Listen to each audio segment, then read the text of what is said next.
Hello everyone, welcome to जेसीस English. Friends, I hope कि आप सब लोग अच्छे होंगे। तो देखिए, ये पार्ट 27 है। ट्रांसलेशन जीरो से एडवांस लेवल तक का है, पढ़ाया जा रहा है, जिसमें पार्ट 27 है। और हम शुरू किए हैं आज्ञा या आदेश सूचक वाक्य। ठीक है, इसको हम कहते हैं इम्परेटिव सेंटेंस। इम्परेटिव सेंटेंस में कई प्रकार के जो है सेंस होता है, जैसे आज्ञा होता है, आदेश होता है, सुझाव होता है, सलाह होता है। तो इसमें आज्ञा के सेंटेंस को हम पढ़ रहे हैं, जिसमें तीसरा पार्ट है। इसके पहले आज्ञा सूचक वाक्य के 2 पार्ट बन चुके हैं, आप प्लेलिस्ट में जाकर देख सकते हैं। तो आज हम क्या सीखने वाले हैं? आज हम नरेशन से संबंधित वाक्य को सीखने जा रहे हैं। तो चलिए फ्रेंड्स, करते हैं हम आज के वीडियो को स्टार्ट।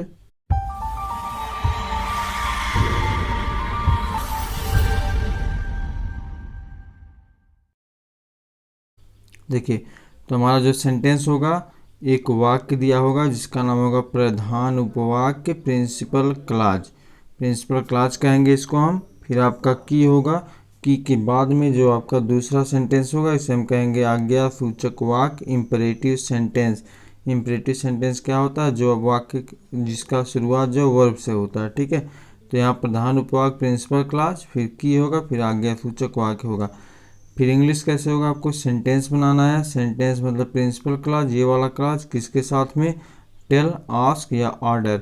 मतलब टेल, आस्क, ऑर्डर वर्ब के साथ में आपको प्रिंसिपल क्लॉज लिखना है।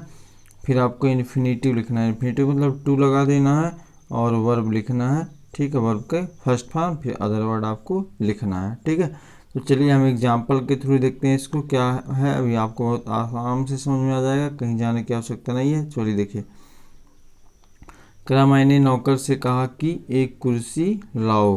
तो मैंने नौकर से कहा, एक सेंटेंस आपका प्रिंसिपल क्लॉज हो गया, कि आपका यहाँ पे है, और एक कुर्सी लाओ ये हमारा आदेश हो गया, इम्परेटिव सेंटेंस हो गया। ठीक है, तो यहाँ आपका एक सेंटेंस होगा जिसमें आपका जो वर्ब लिया जाएगा वह टेल, आस्क या ऑर्डर में से आप कुछ भी लगा सकते हैं। तो कहा यहाँ पे पास्ट टेंस में होता है, तो हमें वर्ब की सेकेंड फॉर्म यहाँ पे यूज करना होता है यहाँ पे। ठीक है, तो चलिए देखिए, आई का हो गया, मैंने कहा आई। अब कहने का हम टोल्ड लगा सकते हैं, ऑर्डर लगा सकते हैं, या आस्क्ड भी लगा सकते हैं। आई टोल्ड द सर्वेंट, अब टू लगाना है और वर्ब क्या करना है? Bring a chair. I told the servant to bring a chair. Next example देखिए, उसने मुझसे कहा कि माँ बाप की आज्ञा मानो। तो उसने मुझसे कहा, ठीक है, ये हो गया। और माँ बाप की आज्ञा मानो, ये आपका इम्परेटिव सेंटेंस हो गया।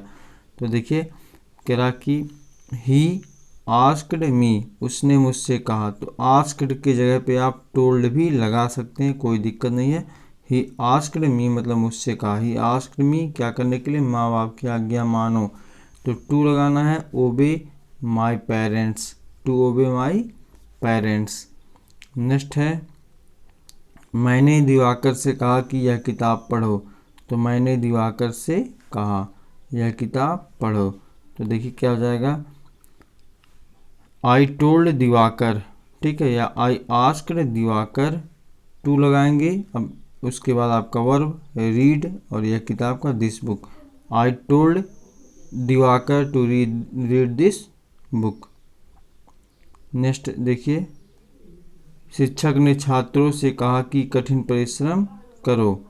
तो the teacher asked the students क्या करने के लिए? To work hard. The teacher asked the students to work hard.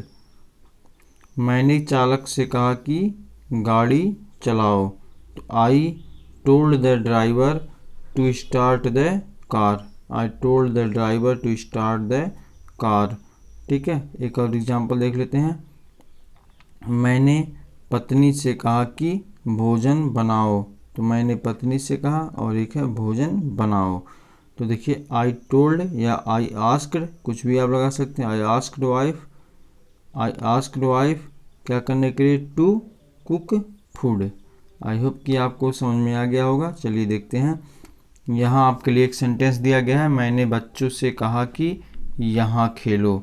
मैंने बच्चों से कहा कि यहाँ खेलो। तो देखिए, मैंने बच्चों से कहा यहाँ खेलो, ये है आपका। इस सेंटेंस को आपको हमें कमेंट करके बताना है इसका ट्रांसलेशन क्या होगा, और वीडियो कैसा लगा आप हमें अवश्य बताइए।